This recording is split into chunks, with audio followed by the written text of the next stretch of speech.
Hi സുഹൃത്തുക്കളെ, കോഴി വളർത്തൽ വീഡിയോ ചെയ്യാം എന്ന് വിചാരിച്ചിട്ടാണ് കയറുന്നത്.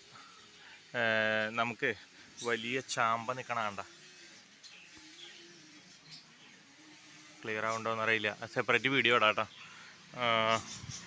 അപ്പോൾ കോഴി വളർത്തൽ വീഡിയോ കാണിച്ചു തരാം. എന്തായാലും എൻ്റെ അഹങ്കാരം ഏറെക്കുറെ തീർന്ന്. കാരണം ഒരു കുഞ്ഞു പോലും നഷ്ടപ്പെടാതെ വളർത്തിയെടുത്ത് കൊണ്ടുവരാം എന്നൊരു അഹങ്കാരം ഉണ്ടായിരുന്നു. അത് 2 ബാച്ച് വളർത്തിയപ്പോൾ തന്നെ പ്രശ്നം പറ്റി. അതെന്താ ഉണ്ടായെന്ന് വെച്ച് കഴിഞ്ഞാൽ തീറ്റയിൽ പറ്റിയതാന്ന് തോന്നുന്നുണ്ട്. ഇവിടെ ഗ്രോവറിൽ നമ്മൾ ഗോതമ്പ് നുറുക്കി കൊടുത്തായിരുന്നു. പക്ഷേ ഗോതമ്പിൻ്റെ കൂടെ അത് കഴിഞ്ഞപ്പോൾ പിന്നെ അരി നുറുക്കി കൊടുത്തു വീട്ടുകാർ. അപ്പോൾ എന്തുണ്ടായെന്ന് വെച്ച് കഴിഞ്ഞാൽ കോഴികൾക്ക് എന്തൊക്കെയോ ഇഷ്യൂ വന്നു. ഇതൊരു naked neck black and white പുള്ളിയാണ് കേട്ടോ. ടർക്കി മുട്ട അവിടെ വെച്ചേക്കുക. പിന്നെ നമ്മുടെ ബ്രീഡിങ് പൂവൻ 2 കൊല്ലം ആവാറായി. ഇവനെ മാറ്റണം. ബാക്കി കോഴികളെ കാണിച്ചു തരാം. പിന്നെ ഏറ്റവും വലിയ മാറ്റം എന്ന് പറഞ്ഞു കഴിഞ്ഞാൽ നമ്മളൊരു മുട്ടയിടുന്ന ഒരു ജോഡി ഉണ്ടായിരുന്നു. ആ ജോഡി നമ്മൾ 7,500 കൊടുത്തു, 7,500 കൊടുത്തു. പിന്നെ ആ 2 പെടേനെ നിർത്തി. അത് നല്ല കളറുള്ള പെട തന്നെയായിരുന്നു. പക്ഷെ മോൾട്ടിങ് കഴിഞ്ഞപ്പോൾ കളർ കുറഞ്ഞു. പിന്നെ ഒരു പൂവൻ എക്സ്ട്രാ ഉണ്ടായിരുന്നു, അതിനെ 3,000-നായിട്ട് കൊടുത്തു. ഇതിപ്പോൾ നല്ല കളറുള്ളൊരു മെയിലാണ് നിൽക്കുന്നത്. ഒരു മെയിലും 2 ഫീമെയിലും ഇവിടെ നിൽക്കുന്നുണ്ട്. എന്തായാലും ഇവരെ താഴത്ത് ഇടാൻ പറ്റുകയാണെങ്കിൽ അതാ നല്ലത്. പക്ഷെ എന്താ പ്രശ്നം, താഴത്ത് നമ്മളൊരു 35 കോഴിക്കുഞ്ഞുങ്ങളെ മേടിച്ചില്ലേ, ആ 35 കോഴിക്കുഞ്ഞുങ്ങളെ മേടിച്ചതിൽ ആണ് ഈ പ്രശ്നം പറ്റിയത്. തീറ്റയെന്ന് പ്രശ്നം പറ്റിയിട്ട് പകുതി പോയി. ഇതാണ് ആ ടർക്കികൾ 2 കിടന്ന സ്ഥലം.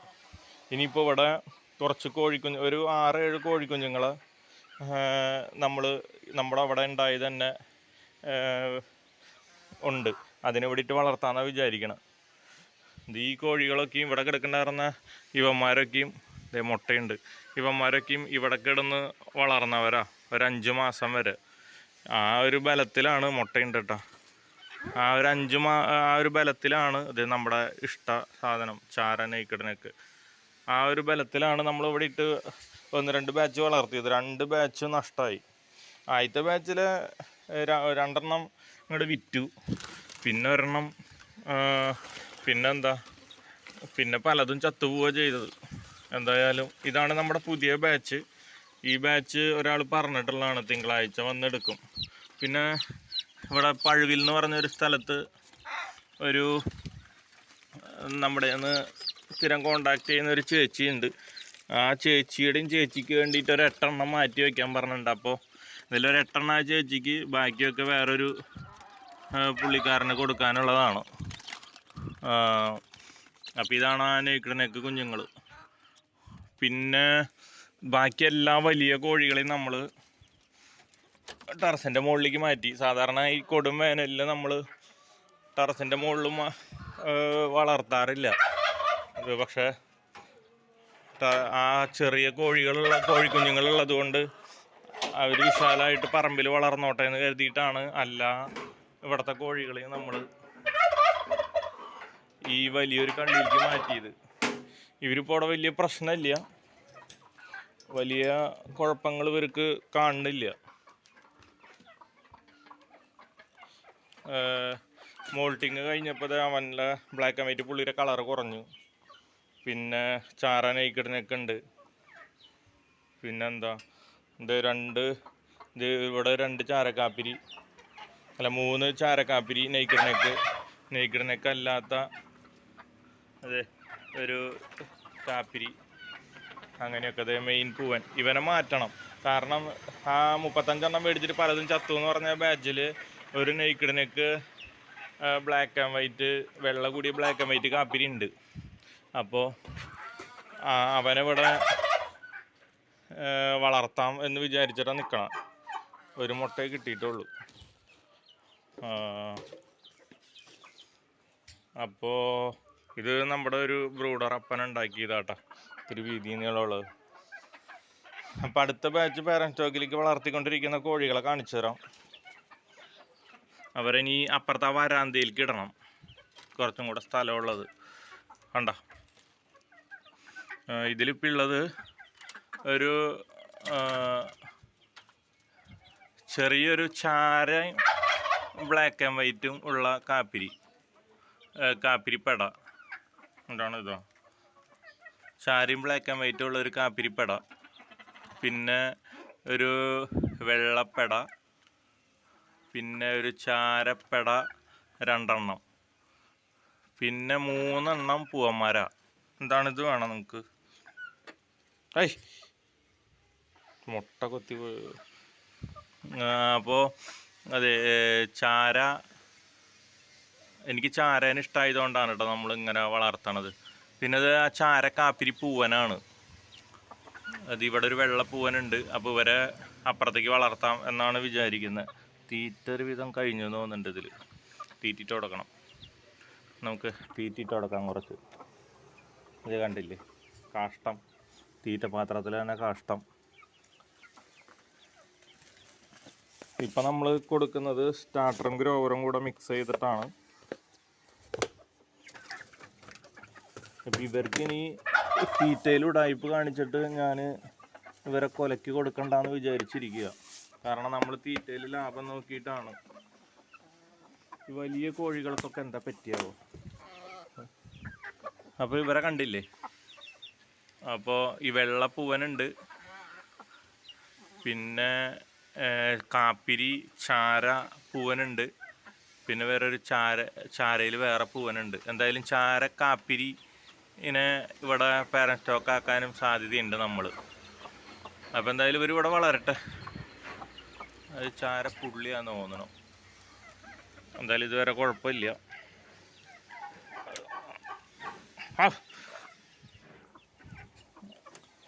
ഇവരുടെ ഇതിൽ തീറ്റ കഴിഞ്ഞു. അപ്പോൾ നമുക്ക് ചെയ്യേണ്ടത് എന്താണെന്ന് വെച്ച് കഴിഞ്ഞാൽ, അപ്പുറത്ത് ടർക്കികളുടെ തീറ്റ പാത്രത്തിൽ നിന്ന് തീറ്റ ഇവിടെ ഇട്ട് കൊടുക്കണം. ഇവർക്കിനി തീറ്റ കൂടുതൽ വേണ്ടി വരും. അപ്പോൾ പറമ്പിൻ്റെ മുകളിൽ അല്ല, ടെറസിൻ്റെ മുകളിൽ നിലവിലെ സാഹചര്യം ഒന്ന് കാണിച്ചു എന്നേ ഉള്ളൂ. സത്യം പറഞ്ഞു കഴിഞ്ഞാൽ ഈ വലിയ കോഴികളെ 2 കൊല്ലെത്തിയ ഒരു 4-5 കോഴികളുണ്ട്. അവരെ നമുക്ക് ഒഴിവാക്കാം എന്നാണ് വിചാരിച്ചത്. പക്ഷെ എന്താ പ്രശ്നം എന്ന് വെച്ച് കഴിഞ്ഞാൽ, അടുത്ത ബാച്ച് വളർത്തിക്കൊണ്ടിരുന്നവരിൽ എനിക്ക് വലിയ പ്രതീക്ഷയില്ല. കാരണം ഓരോന്നായിട്ട് ചത്തുപോകും. അത് തീറ്റയിലുണ്ടായ പ്രശ്നമാണ്. നീ പറഞ്ഞിട്ട് കാര്യമില്ല. കണ്ടില്ലേ പൂവൻ. അപ്പോൾ ടർക്കി മുട്ട കിട്ടുന്നുണ്ട്, അട വെച്ചിട്ടുണ്ട് കുറച്ച്. ഈ ടർക്കിയുടെ പാത്രത്തിലും കാലിയാണ്. അപ്പം അപ്പുറത്തുനിന്ന് കുറച്ച് തീറ്റിട്ട് കൊടുക്കണം. അപ്പോൾ ടെറസിൻ്റെ മുകളിലെ അവസ്ഥ ഇതാണ്. ഇതിപ്പോൾ നമ്മുടെ വീട് പടിഞ്ഞാറോട്ടാണ് മുഖപ്പ്. അവിടെയാണ് കൂടെങ്കിൽ പടിഞ്ഞാറൻ വെയിൽ നല്ല രീതിയിൽ അടിച്ചാണ്.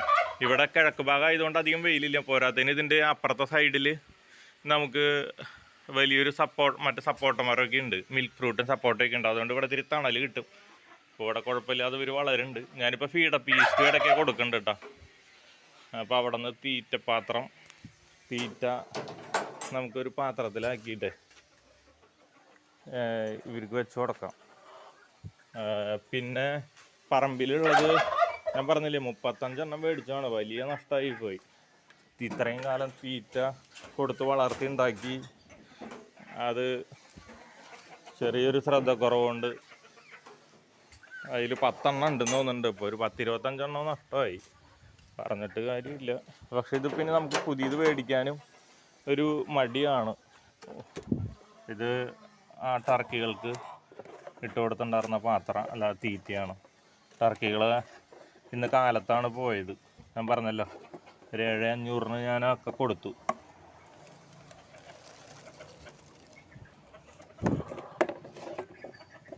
നമ്മുടെ വീഡിയോ അറിയാലോ, ചുമ്മാ കാഷ്വൽ വീഡിയോ ആണ്. അതുകൊണ്ട് കോഴി വളർത്തൽ വിക്കീസ് ഗ്രീനിയൊക്കെ പോലെ പല കാശുള്ള യൂട്യൂബർമാരും എഡിറ്റിങ്ങും അതൊക്കെ ആയിട്ട് വീഡിയോ കാണിക്കുമ്പോൾ നമ്മൾ ആ ചാനലുമായിട്ടൊന്നും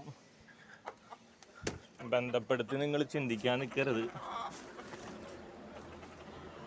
കാരണം വെറും കാഷ്വൽ വീഡിയോകളാണ്. ഇത് ഈ വെള്ളം പാത്രം മാറ്റണം.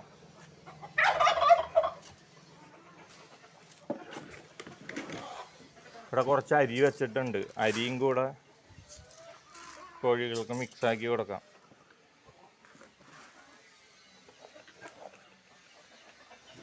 ശരിക്കും തീറ്റ പോരാ. ഒരു 3 ടർക്കിക്ക് ഇത് മതിയാവും.